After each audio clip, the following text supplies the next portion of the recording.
বাসার সবাই মিলে কোথাও ঘুরতে যাওয়া এক ভীষণ আনন্দের। এর মধ্যে যদি পিচ্ছিরা থাকে তাহলে তো কথাই নেই। এই তো সকাল ভোরেই আমরা সবাই মিলে যাত্রা শুরু করলাম সিলেটের উদ্দেশ্যে। মেইনলি আমরা শ্রীমঙ্গল যাচ্ছি। এই তো সকাল ভোরে 6:50-এ আমাদের ট্রেন। আলহামদুলিল্লাহ আমরা অন টাইমে ট্রেনে উঠে গিয়েছি, কারণ ফুল ফ্যামিলি নিয়ে কোথাও গেলে আসলে অন টাইমে যাওয়াটাও একটা ভাগ্যের ব্যাপার। আর এরপরে আমরা সবাই মিলে আশেপাশে পরিবেশ দেখছিলাম, বাচ্চারা খুব এনজয় করছিল।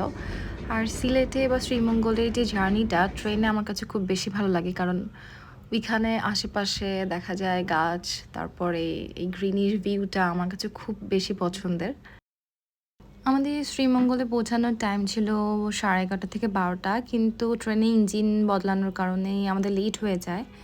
সো দেখা যায় যে আমাদের 1:30টার মতো বেজে যায়। সো সবাই টায়ার্ড থাকে। এরপরে আমরা বের হয়েই যে আমাদের সিনজি মামাকে পেয়ে গিয়েছি। এখন আমরা সবাই মিলে আগে হচ্ছে খাবো দুপুরে, তারপরে আমরা আমাদের রিসোর্টের উদ্দেশ্যে রওনা হব। এই তো আমরা লাঞ্চ করতে চলে আসি কুটুম বাড়িতে। ওইখানে সব রকমের ভর্তা, তারপর ভাত, সবজি সব কিছু অর্ডার করি। ওদের মনে হয় একটা আচারি চিকেন কারি ছিল। ওইটা অনেক মজা ছিল। বাট টু বি অনেস্ট, ওদের যে শুটকি ভর্তাটা ওইটা টপ নচ, মানে ওইটা মাস্ট টু হ্যাভ। এরপর খাবার শেষে আমরা রিসোর্টের উদ্দেশ্যে রওনা হই। আমরা মেনলি যাচ্ছি টিভিলা লাক্সারি রিসোর্টে। এই রিসোর্টটা আমি ফেসবুকে দেখি ওদের একটা অফার চলছিল, মেবি 50% ডিসকাউন্ট। সো ইয়া, এই তো আমরা আমাদের রিসোর্টে চলে এসেছি।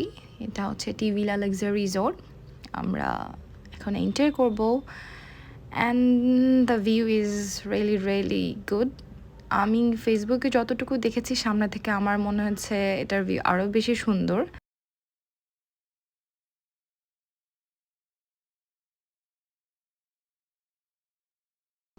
এইটা হচ্ছে ভিলাটা, এই ভিলাটার ফ্রন্ট ভিউ। অ্যান্ড ভিলার মধ্যে হচ্ছে 4টা রুম আছে। সো ফ্যামিলি নিয়ে আসার জন্য খুব বেস্ট একটা প্লেস। মাশাল্লাহ বাচ্চারাও খুব এনজয় করছিল, ফিল্ডে দৌড়াদৌড়ি করছিল। ভিলার সাথে এই প্রাইভেট পুলটা আছে, আর ভিতরে 4টা বেডরুম। অ্যান্ড প্রত্যেকটা রুমই খুবই neat and clean. So yeah, now it's time for room tour.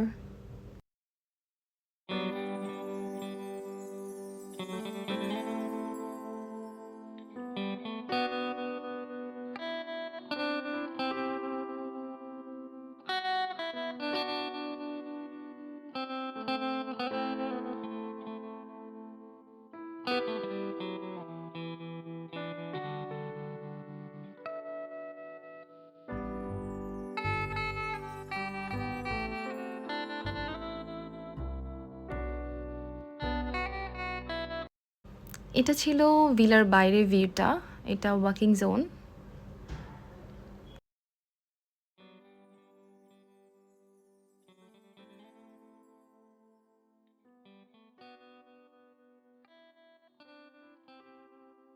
আর এই জোনে যে কেউ চাইলে বারবিকিউ করতে পারে, অথবা তার মর্নিংয়ের ব্রেকফাস্ট এখানে এনজয় করতে পারে।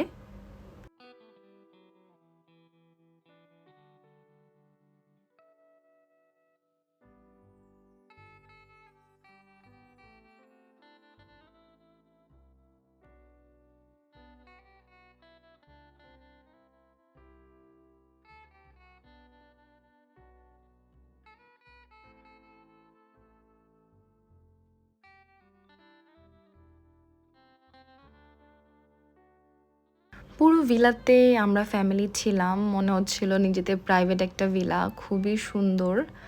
আর বাচ্চাদের জন্য তো প্লে জোন আছেই।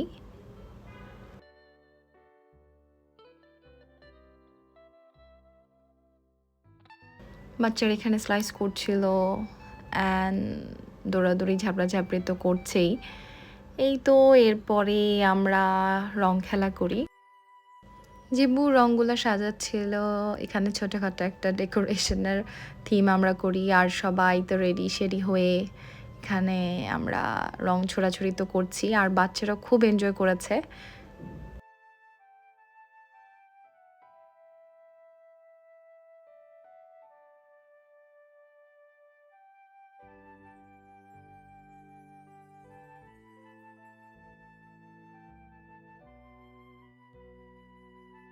আমরা অনেক বছর পর ৫ ভাই-বোন একসাথে হই। আসলে ছোটখাটো মুহূর্ত একসাথে স্পেন্ড করলে ফ্যামিলি বন্ডিংস আরও বেশি বেড়ে যায়। ফুল ফ্যামিলি একসাথে সুইমিং করি। সুইমিং করার পরে আসলে আমাদের সবার অনেক ক্ষুধা লেগে যায়। সো বিকেলে আমরা ওদের এই পাকোড়াটা অর্ডার করি। টু বি অনেস্ট ওদের এই পাকোড়াটা এত মজা 6 পিসেস 200 করে ছিল। আই ডোন্ট নো ওরা কি মসলা ইউজ করছে। টেস্ট ওয়াজ টু গুড। আর আমার লাইফের সবচেয়ে বেস্ট থাই স্যুপ ওদের এখানে আমি ট্রাই করি। I don't know what was there hidden ingredients but এটা মাস্ট টু হ্যাভ। আর এটা জানি না যে ওদের এই শেফই থাকবে কি না, বাট আমাদের এক্সপিরিয়েন্স খুবই ভালো ছিল।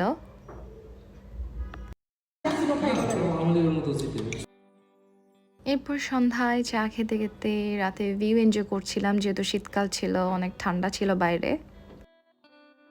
এরপর আপু, ভাইয়া, ফয়সাল সবাই ব্যাডমিন্টন খেলছিল, মেরাজও খেলছিল, আর আমি চা খেতে খেতে এনজয় করছিলাম। এরপর রাতে ডিনারে ছিল চিকেন ফ্রাই, ফ্রাইড চিকেন, আর মেবি একটা চিকেন কারি ছিল। যেহেতু পেট ফুল ছিল, আমরা সন্ধ্যায় অনেক কিছু খেয়েছি।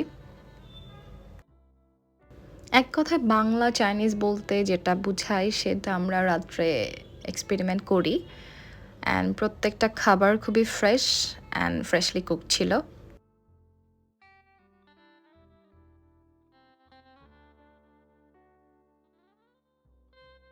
এরপর রাতে আড্ডা দেওয়ার পর আমরা সকাল ভোরে চলে যাই কমপ্লিমেন্টারি ব্রেকফাস্ট এনজয় করতে। এটা ছিল মুগ ডাল, তারপর ছিল হালুয়া, ডিম ভাজি, পরোটা। খুবই সিম্পল একটা ব্রেকফাস্ট ছিল, বাট প্রত্যেকটা আইটেম খুবই মজার ছিল। মনে হচ্ছিল যে বাসায় বসে আমরা খাচ্ছি।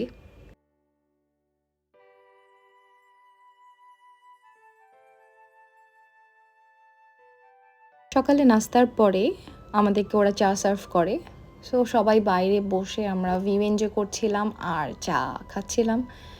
আজকে আমাদের চেক আউট। সো ওভারঅল খুবই ভালো একটা এক্সপিরিয়েন্স ছিল।